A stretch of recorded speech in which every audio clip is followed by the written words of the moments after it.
guys, so karon guys is manabo mi guys. Amo ning ibaligya among kuan ng talong guys kay naka-harvest mi karon guys. Then nangarga din ako mga anak diha guys. So makugihan kay na ako mga sba.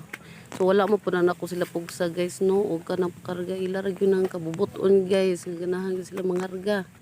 Yan guys, kuyog silang kuan guys. Yan so noon dyan niya among kinabuhi diri sa bukid guys. Dadula na mo sa karsada guys, magdung sa babaw. So adto ni namo ibaligya guys kay nanamamian ni hatdanan guys sa among baligyaon. Then amo lang po na dagi pangiskohi guys, gilain among gagmay dagko. Then amo nang gipang kuan mga reject gilahi pod.